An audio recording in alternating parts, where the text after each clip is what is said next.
Hello everyone, welcome to legal study. आज की इस वीडियो में हम डिस्कस करेंगे लीगल पर्सनालिटी इन जूरिस्प्रूडेंस, जिसमें हम कंसेप्ट ऑफ लीगल पर्सनालिटी को देखेंगे, इसमें डेफिनेशंस देखेंगे, मीनिंग देखेंगे और साथ ही साथ क्लासिफिकेशन ऑफ पर्सन, जो कि नेचुरल पर्सन और लीगल एंड आर्टिफिशियल पर्सन में डिफरेंस बताया है। और साथ ही साथ स्टेटस देखेंगे अनवांट पर्सन का, डेड पर्सन का, लुनेटिक और ड्रंकन पर्सन का। शुरुआत करते हैं। और इससे पहले मैं आपको बता दूं, ये हमारा यूट्यूब चैनल है। यहाँ हमने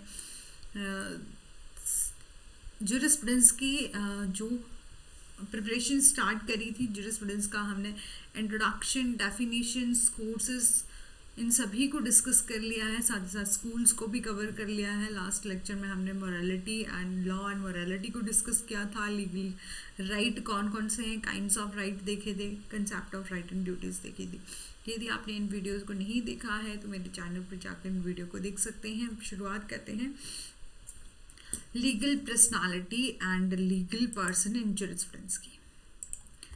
then the main purpose of the law का क्या है, बोला है जब भी हम देखते हैं लॉ के पर्पस के लिए, तो सबसे पहले लॉ का क्या पर्पस है, is to govern the relationship between the individual in the society. Individual और सोसाइटी के बीच में रिलेशनशिप जो है गवर्न करना है, इसका main purpose.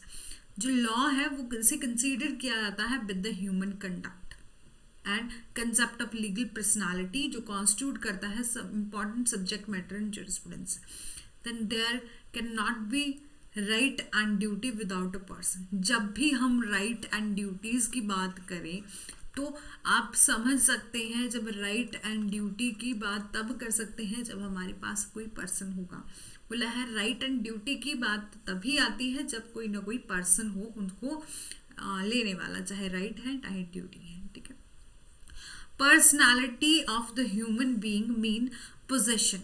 Personality of human being का क्या मतलब है, possession of the certain future particular future particularly जो बिलोंग करता है मैनकाइंड। फॉर एग्जाम्पल के लिए पावर ऑफ थॉट, मतलब हमारे पास पावर है थॉट, विचार करने की, power of speech. Hence there are the certain attribute जो कि क्या करते हैं, which make the human person having the personality, जो कि रिकॉग्नाइज बाय लॉ है। ठीक है।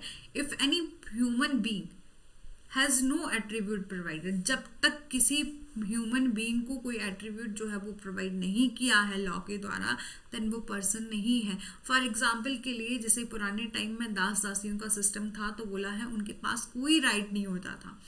उन्हें एक ऐसे रखा जाता था जैसे कि वो किसी के कहने के अनुसार उठती बैठती, मतलब दास दासियों का सिस्टम था। ठीक है। स्लेवरी का सिस्टम था। तो बोला है उनके पास राइट नहीं होता था, तो उनको हम पर्सन नहीं मानते थे।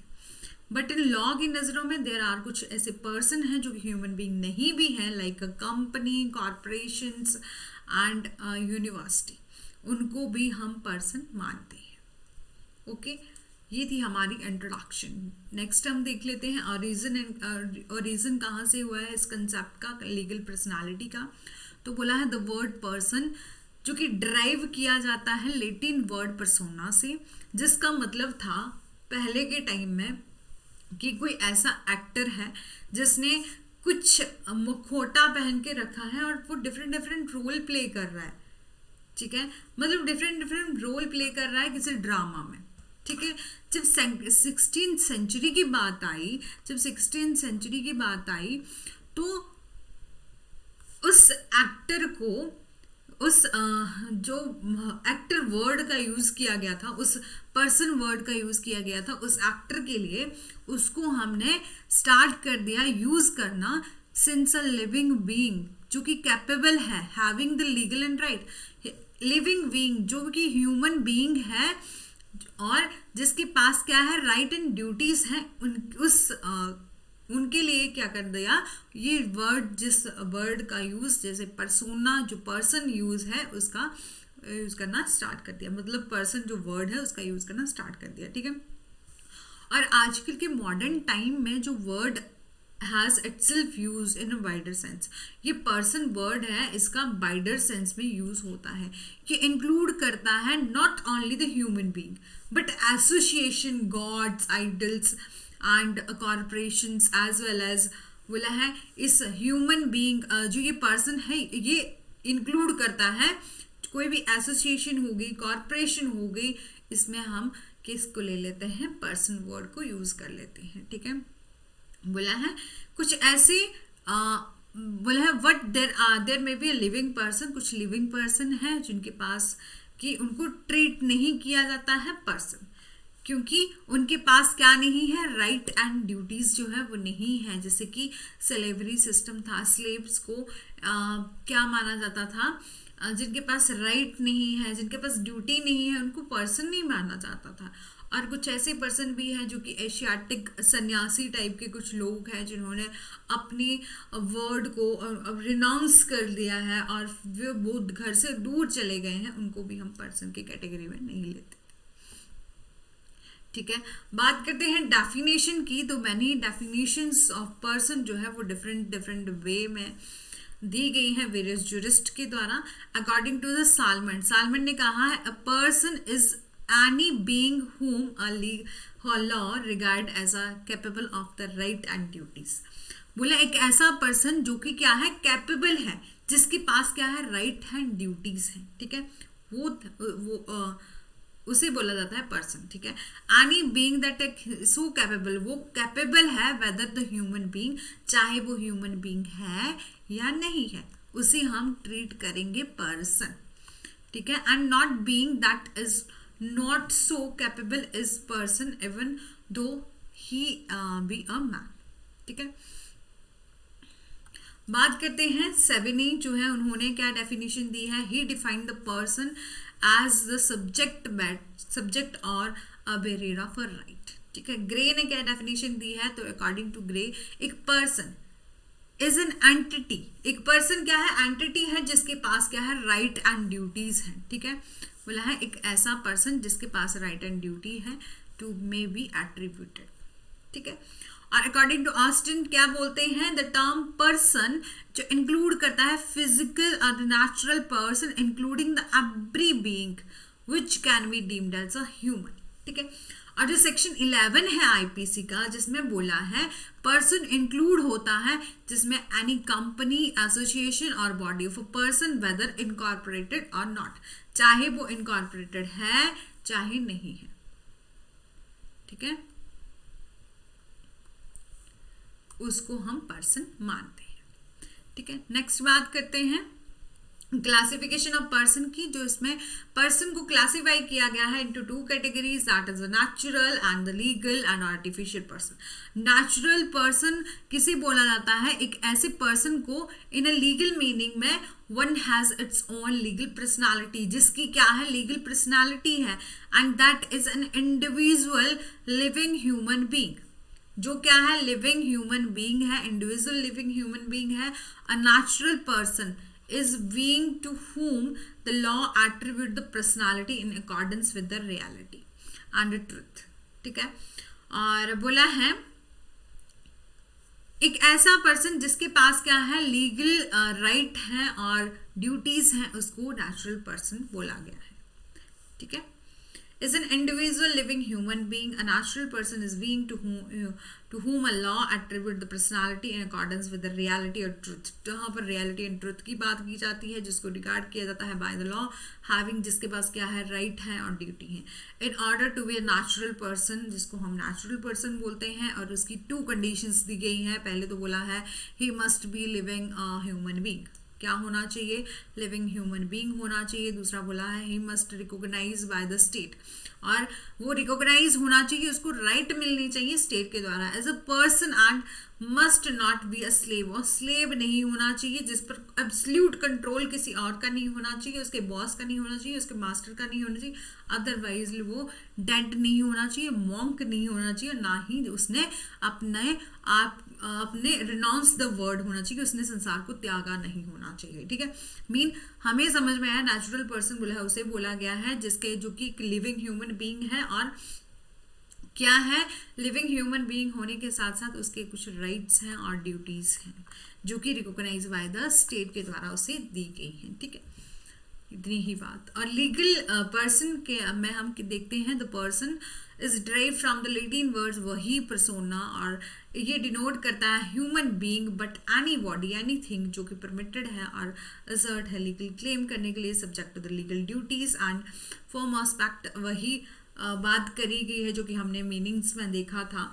लीगल पर्सन जो होते हैं आर द क्रिएटेड आर्टिफिशियली, मतलब ऐसे लीगल पर्सन जो कि ह्यूमन बीइंग नहीं भी हैं, जिनको राइट एंड ड्यूटीज हैं, मतलब जिसकी कोई कॉर्पोरेशन जैसे कि कॉर्पोरेशन होगी, कोई ऐसी यूनिवर्सिटी होगी, उसको भी हम एज अ पर्सन जो है वो कंसिडर करते हैं।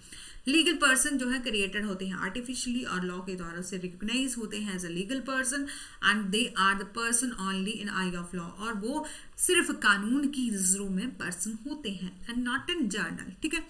And they are also created by the legal fictions, therefore the called as a fictitious, that is called the various name as a like a fictitious, jurist or artificial or moral, etc, ठीक है, that is a legal person। बात करते हैं legal status of unborn child की, इसको हम detail में एक और सेशन में भी डिस्कस करेंगे, लेकिन यहाँ मैं आपको बता देती हूँ कि natural unborn person unborn child जो होता है उसको बचपन से ही मतलब जब से वो अपनी माँ के गर्भ में होता है, वomb में होता है, तभी से उसको राइट मिलने जो है वो स्टार्ट हो जाते हैं, ठीक है। उसे कंसीडर किया जाता है एज अ पर्सन, बोला है an individual is considered the natural person from the time of his birth till the death, जब से वो जन्म लेता है और तब तक उसकी मृत्यु नहीं हो जाती तब तक उसे एक नेचुरल पर्सन की तरह ट्रीट किया जाता है, और वो कैपेबल है for the bearing the right and duties, and उसकी एक लीगल पर्सनालिटी होती है। जनरली द नेचुरल पर्सन जो कि before the birth and after the death does not have a legal personality, but जो हमारा नेचुरल पर्सन है उसके पास लीगल राइट एंड ड्यूटीज जो होती हैं और मस्ट बी अलाइव, ठीक, जब तक वो जिंदा है।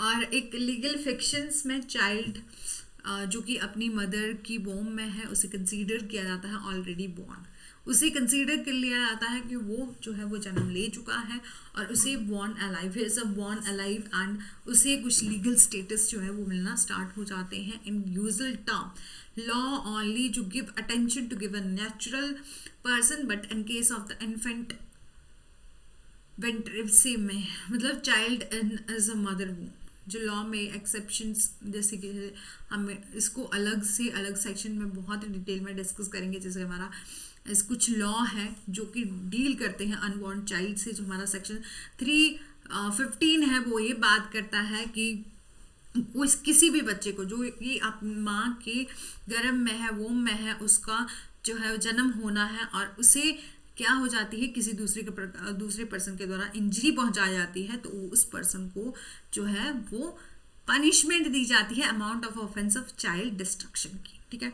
और हमारा सीआरपीसी का 416 जो हमारा सेक्शन है वो ये बात करता है यदि किसी वुमेन को डेथ सेंटेंस दी गई है, फांसी की सजा दी गई है और वो प्रेग्नेंट पाई जाती है, तो उसकी जो डेथ हो मतलब उसकी जो उसे डेथ सेंटेंस पनिशमेंट जो मिली होती है उसे पोस्टपोन कर दिया जाता है जब तक उस बच्चे का जन्म नहीं हो जाता है, या तो उसे लाइफ इम्प्रिजनमेंट की जो पनिशमेंट जो है वो बताई जाती है, मतलब ताउम्र कारावास की सजा जो है वो सुनाई जाती है, ठीक है।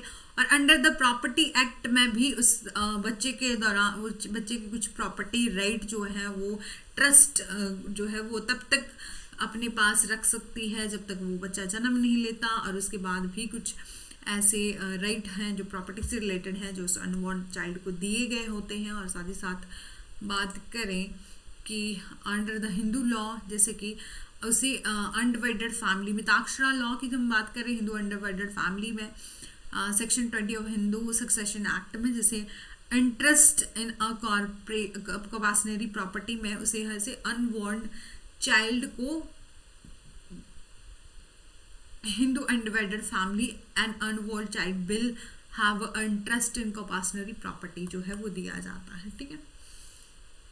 लेकिन जब हम बात करें मोहम्मदन लॉ की then in the name of a person does not exist। ऐसे माना जाता है कि जो बच्चा जन्म नहीं लिया है उसने, उसे void माना जाता है, जो exist नहीं करता है उसे void माना जाता है। Legal status of dead person की हम बात करें तो बोला है, जैसे कि हमने देखा कि एक लिविंग पर्सन को काफ़ी ज़्यादा राइट दिए गए होते हैं, बट डेड पर्सन के पास ऐसे कुछ राइट नहीं होते। They are man on body and his reputation state dead man are not a legal person. उसे हम लीगल पर्सन नहीं बोलते। They are amend from the duty is not sanction और not enforce against him. They are not the subject of a right either. The with the death lay down the legal personality and as such a destitute the legal right and duties। ये हमने देख लिया। और साथ ही साथ बोला है जो हमारा लुनेटिक और ड्रंकन पर्सन जो होता है उसकी भी कुछ स्पेशल पोजीशन होती है। उसे नेचुरल पर्सन तो कंसिडर किया जाता है, उसके पास राइट भी होते हैं, ड्यूटीज भी हो जाती है, लीगल एंटिटी होती है, बट वो जिस टाइम जिसने ड्रंकन पोजीशन में है और लुनेटिक है वो पर्सन, तब तक वो किसी कॉन्ट्रैक्ट में एंटर नहीं हो सकता, क्योंकि वो इनकैपेबल है of understanding the nature of the contract. ठीक है, इसलिए उसे कंसीडर किया जाता है incapable of entering into a contract. इसी से साथ हमारा जो लीगल पर्सनालिटी का टॉपिक है वो डिस्कस हो गया है। यहाँ हमने सिर्फ इंट्रोडक्शन क्लासिफिकेशन को ही डिस्कस किया है, बाकी मैं नेक्स्ट सेशन जब लूँगी तब मैं ये अनबोर्न चाइल्ड है इसका लीगल स्टेटस डिटेल में डिस्कस करेंगे, इन सभी लॉज को। ठीक है, और जाते जाते फिर से बता देती हूँ कि हमारा ये जो यूट्यूब चैनल है इसको आप सब्सक्राइब कर सकते हैं यदि मेरी वीडियो अच्छी लगी है। और साथ ही साथ यहाँ हमने कोशिश की है कि पूरे जूरिस्प्रूडेंस को ख़त्म कर सकें, जैसे कि हमने यूजीसी नेट का सिलेबस भी डिस्कस किया था ये, और वो जूरिस्प्रूडेंस यूनिट 1 में जूरिस्प्रूडेंस का बहुत मेन रोल रहता है इसके स्कूल्स सोर्सेज का। यदि आप उससे रिलेटेड भी पढ़ना चाहते हैं तब भी ये बहुत अच्छा है। यदि आप किसी लॉ के अदर एग्जाम के लिए प्रिपेयर करना चाहते हैं तब भी जो लेक्चर है वो काफ़ी हेल्पफुल है एलएलबी के लिए भी। और यहाँ हमने डिटेल में उसको डिस्कस करने की पूरी कोशिश की है। 1-2 ही टॉपिक बचते हैं, उसके बाद हमारा ये जूरिस्प्रूडेंस जो है वो ख़त्म हो जाएगा। आई होप आपको आज की वीडियो अच्छी लगी है। लाइक कर सकते हैं, यहाँ जाके सब्सक्राइब कर सकते हैं और बेल आइकन को प्रेस कर सकते हैं ताकि आगे आने वाली जितनी भी वीडियोस हैं उनके नोटिफिकेशन आप तक पहुँच सके। Thanks for watching.